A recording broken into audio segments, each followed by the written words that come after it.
So in just a few days, I'll be flying from Edinburgh to Abu Dhabi to visit my dad. It's quite an exciting trip, especially for me, as I've recently just wrapped up my undergraduate dissertation on the voluntary carbon markets in Scotland. My research actually focused on carbon offsetting projects in Scotland, especially those involving tree planting. So the idea is that these trees will absorb tons of carbon, which can then be converted into carbon credits. Each credit represents 1 ton of carbon sequestered, which could then be exchanged on the market and sold. Then businesses which have unavoidable emissions can buy these credits to offset their own emissions.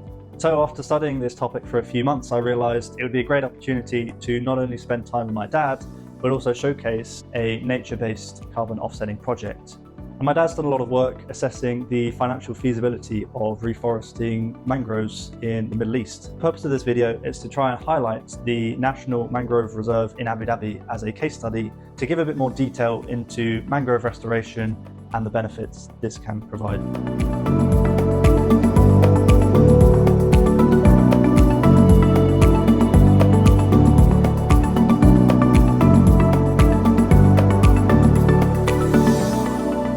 After a long flight, I arrived in Abu Dhabi and was warmly greeted by my dad.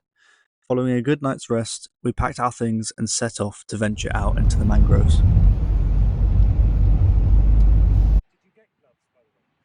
So this was one of the entrances which led to the docks, which hosted various water activities, mainly kayaking and motorboating. The complex provided an amazing view of the mangroves and surrounding landscape. So I'm just going to give a bit more context about UAE's natural environment and the historical context which surrounds the mangroves. So the need to protect mangroves in the UAE was first recognised in the latter half of the 20th century by Sheikh Zayed, the founding father of the United Arab Emirates. Sheikh Zayed had a deep respect for the environment and the country's natural heritage. And in the 1970s, as the country experienced rapid growth from its oil excavations, Sheikh Zayed championed the preservation of the country's natural resources. In fact, he even spearheaded the country's environmental policies and programs aimed at conserving the UAE's natural landscape.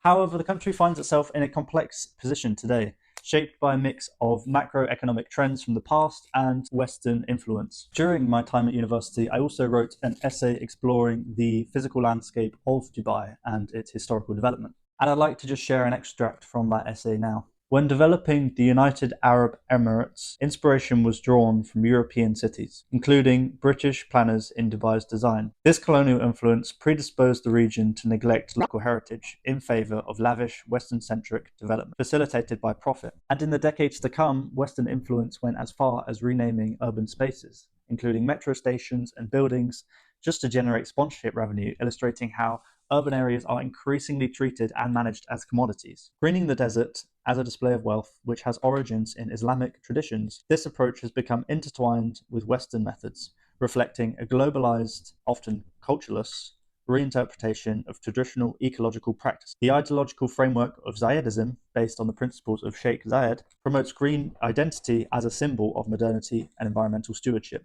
And this is why in the past there was such a heavy reliance on oases in UAE. However, more recently, these greening attempts aren't without their challenges. And this went as far as importing Western flora, which is not actually adapted to the desert climate, into Dubai and Abu Dhabi. And a lot of this Western flora came from temperate climates, which meant that the trees and plants needed a lot of water and weren't adapted to the desert environment.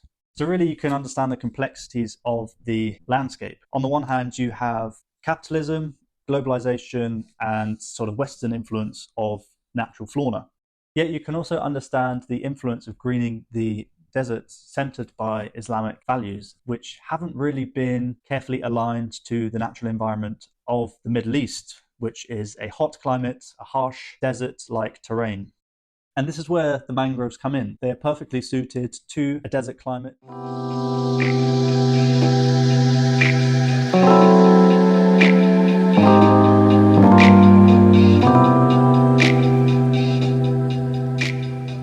Having rented some kayaks from our good friend Jason, we made our way further into the national park. We were headed for a small beach area about a 20-minute kayak from the docks. This would be a great place to talk a bit more about the mangroves. Tell us more about the mangroves. Well, mangroves are a range of species with common attributes, So across the world there are many tens of them, 70 or 80 or 90, probably some that haven't been classified yet. In the Middle East there are only grey mangroves, which you see around you here. So in the foreground this is Salicornia, which is a halophyte. In the background you have the mangroves that are indigenous to the Middle East. The only thing to say about them is that they grow to varying heights and densities based on the soil and the general location. So it was at this point, whilst filming, we noticed a group of school children causing quite a commotion behind us. Curious to find out more, I decided to interview them to see what they're up to. We're going to speak to some kids about the school project here. What school? Just tell the name of school. Gems Cambridge International School. What's your name, sorry? Prince Hamza Salah. What are you guys doing here? What's the project? Cleaning up the breach Why are you doing that? What's the importance? to help the earth. What sort of stuff have you found? Just sort of bottles and things, or Bottles, cups, plastic things for like Oreos and stuff. why is it important to pick up this stuff? Animals could come and then eat them, and maybe the life chain would die. And how old are you guys? 9 and 10. Yeah.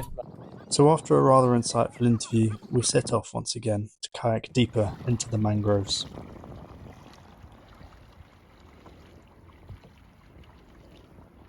One of the key attributes of mangroves is that they grow in saline salty water. So they basically can grow in the sea. This is water directly from the sea. I mentioned before that mangroves are species with common attributes. One of the common attributes is this aerating root system that comes up above the soil, which of course is quite different to root systems of trees and forests and so forth.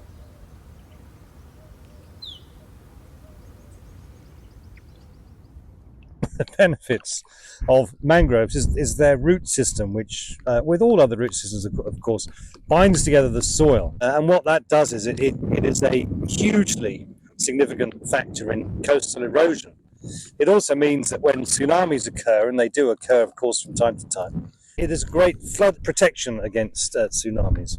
So in areas of the world where mangroves were removed, the awful tsunami that happened in the early 2000s was much more lethal to life generally than areas where mangroves had been preserved. So mangroves are in effect nature's cooling systems for the coast. Here in Abu Dhabi in the summer the temperatures now can be in excess of 50 degrees centigrade and extremely high humidity, which being outside in that for too long is dangerous. One of the factors of mangroves here is that the leaves are quite thick, and that provides them with added insulation against the heat. So the temperature difference between the ambient outside temperature where we are here and the shaded areas you can see behind me and amongst this little cul-de-sac can be up to 25 or 30 degrees cooler. So you can imagine that if you grew a lot of mangroves in the Middle East on the coast, that would be a massive improvement in terms of where people can live. So it's clear that mangroves are beneficial for humans and the natural environment, but why aren't we seeing more conservation efforts? One theory is that there are no real incentives to restore nature in this case.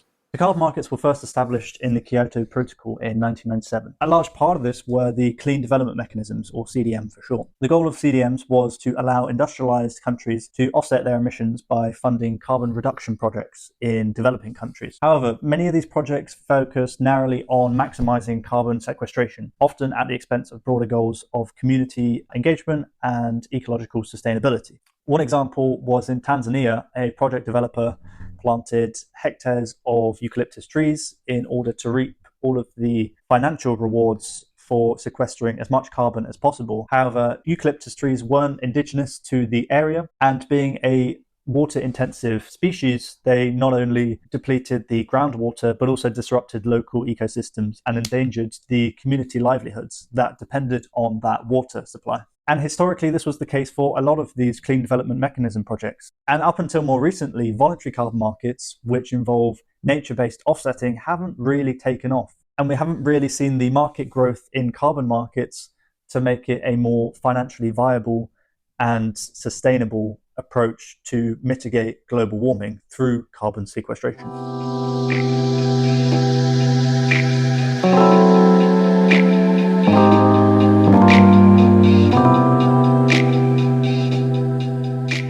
Tell us a bit about the work you're doing and the project to do with the mangroves. The proposed project in the UAE is to grow quite large amounts of mangroves on the coastline, on the desert, in suitable areas from Abu Dhabi city down to the coast, down to Qatar, which is on the border roughly with Saudi Arabia. So there are about, I think, 150 miles of coast that could be suitable for about a mile or so in depth of mangroves. That's a very large amount of mangroves, and that would sequester a very large amount of carbon. So for an economy that's based on oil, mostly on gas, that would be a very good offset to what occurs obviously when you're exploiting fossil fuels.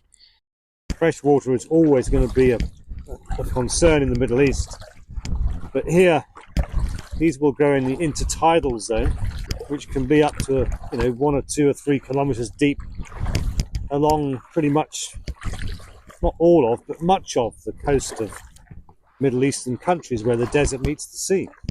That is the project that we've been proposing in the Middle East for some time. It would, of course, incorporate real estate because, as you can see here, providing you build timber frame buildings, you must never use concrete or cement in mangroves because they are incredibly destructive. But you could very easily, on the perimeter of the mangroves, have some beautiful real estate. Mangroves, of course, provide very fresh air. They're cooling systems, and they are fantastically dense biodiversity. Fish, birds, and all sorts of other animals. So therefore, that is very important that we carry on encouraging this project.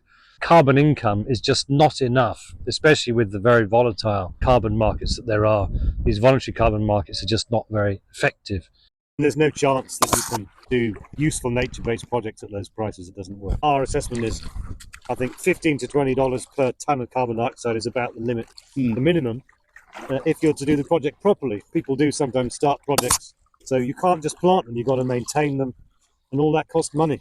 Of course, the other thing to say about voluntary carbon markets is that there are many of them. Each one has its own, in effect, different definition of what sequestration of carbon dioxide really means, because it's impacted by regulation from different countries. At the moment, the carbon markets don't look to be very useful in terms of putting this money you need behind these nature-based projects. You need many billions of pounds each year in order to do this at the scale you need, in order to have any effect in sequestering enough carbon to offset what happens before we get to decarbonising industry, which is a long way from happening. And therefore, restoration of mangroves means that you have to have other sources of income. So, for example, in here, what you see behind me is salicornia. Now, salicornia does produce an oil, and that oil, it might be suitable for a jet fuel. There has been a lot of money invested into that over the years to establish whether the energy density of the fuel, as it were, from salicornia would be suitable for jet fuel. So there's an example of something that is in the mangroves that could be of great commercial benefit.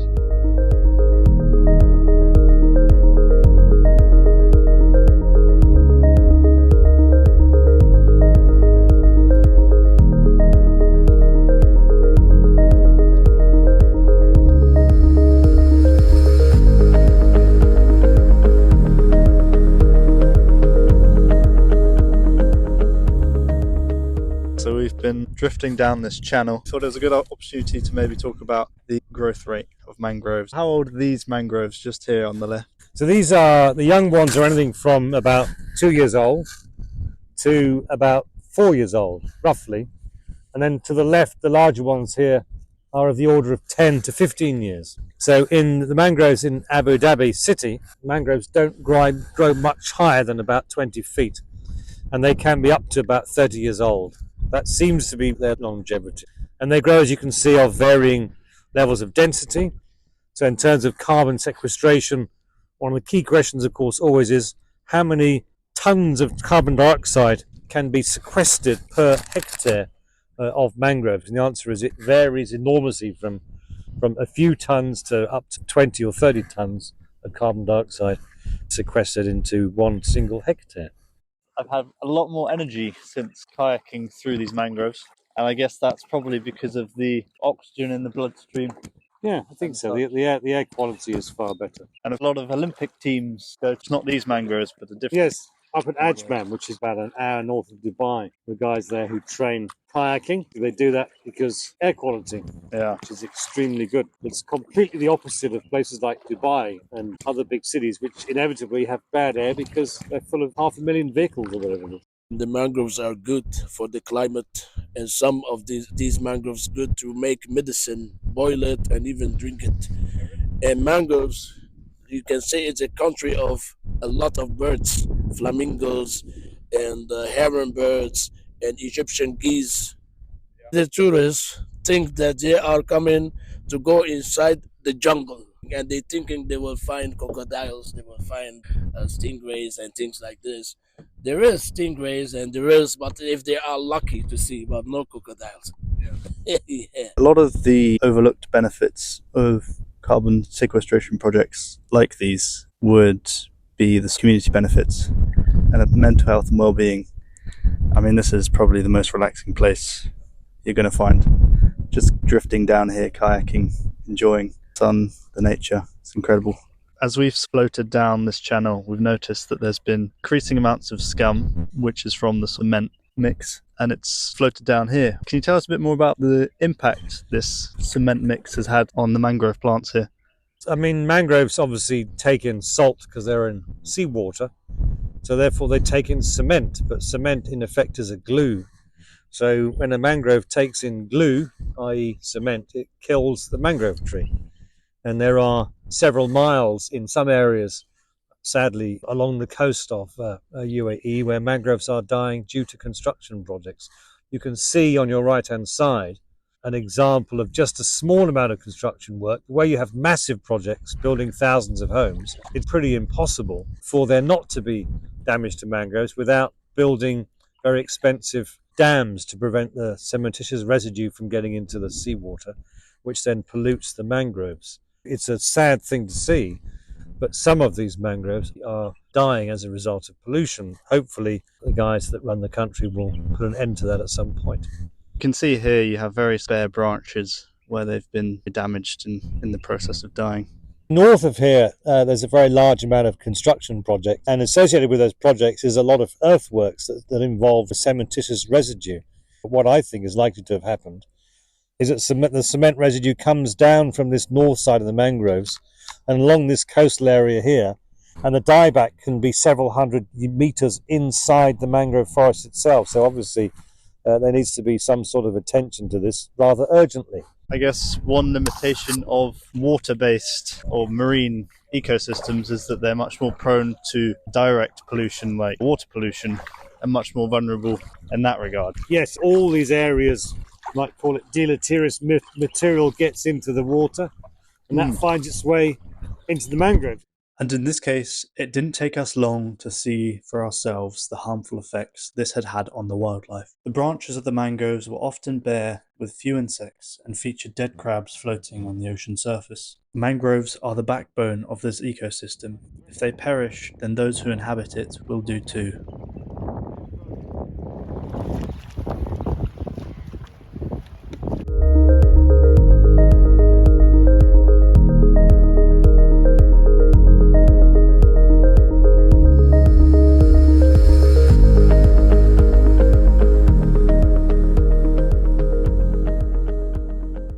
You'll see that ADNOC a few days ago are producing now the world's largest oil field. So they're intending to get out as much oil as they can while the going's good.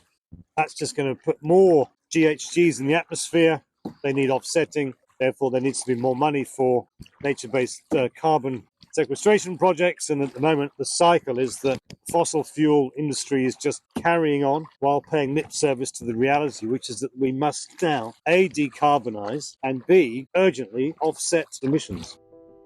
So we decided to leave the mangroves, and as I headed back, it started to dawn on me that perhaps it was overly optimistic that these conservation efforts and blue carbon offsetting projects would even work in UAE. In fact, flying over Dubai, I observed the relentless development of urban areas, almost satiating the city's desire for endless expansion. From my perspective, this didn't seem like a country serious about climate change.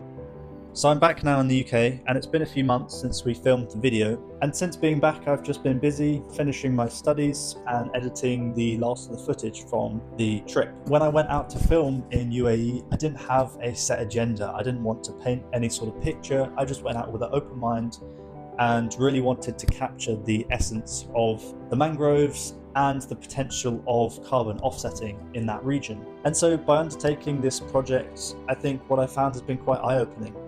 And it really hit home the other day when I got a text from my dad.